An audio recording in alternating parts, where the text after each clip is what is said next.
আজ বারবার মনে পড়ছিল, গাড়িতে যেতে যেতে ভাবছিলাম সেই কবিতাটাই কথা।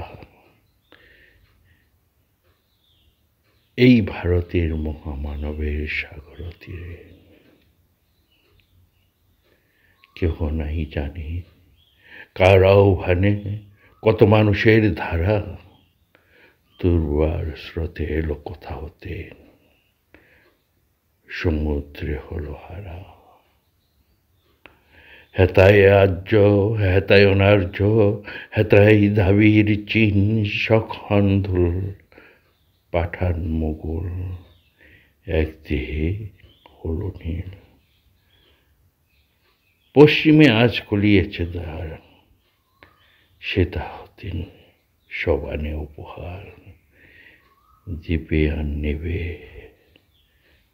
মিলাবে মিলিবে, যাবে না ফিরে এই ভারতের মহামানবের সাগর তীরে। বারবার গাড়ি করে যাচ্ছিলাম,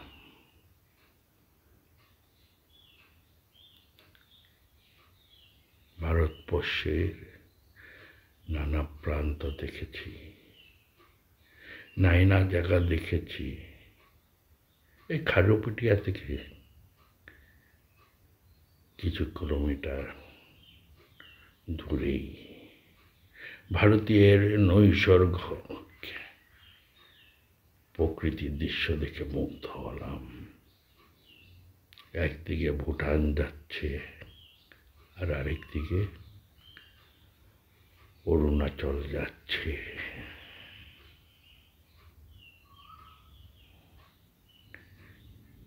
দেখে মুগ্ধ হয়ে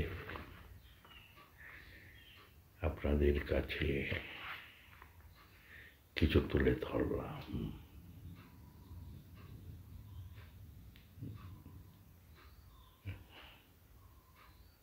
চারিদিকে দেখতে পাচ্ছেন জলের ধারা।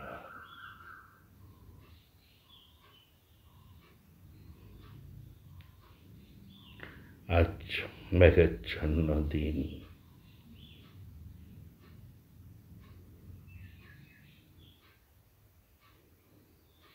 মেঘ এসে জমেছে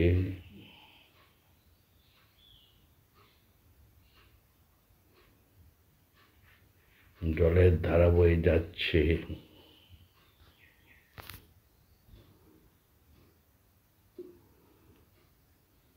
মাত্র 40 কিলোমিটার দূর খারুপিটিয়া,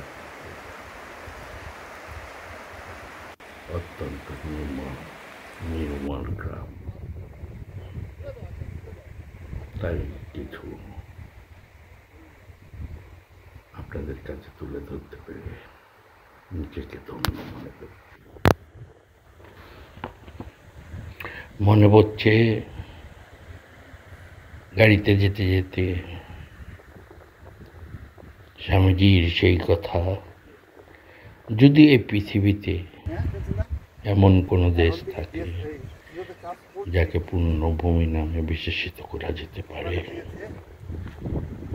যদি এমন কোনো স্থান থাকে যেখানে মানুষের ভিতর ক্ষমা, দয়া, পবিত্রতা, শান্ত ভাব প্রভৃতি সদ্গুণের বিকাশ সবচেয়ে অধিক পরিমাণ হয়েছে, যদি এমন কোন দেশ থাকে যেখানে সর্বাপেক্ষা অধিক আধ্যাত্মিকতা ও অন্তর্দৃষ্টির বিকাশ হয়েছে,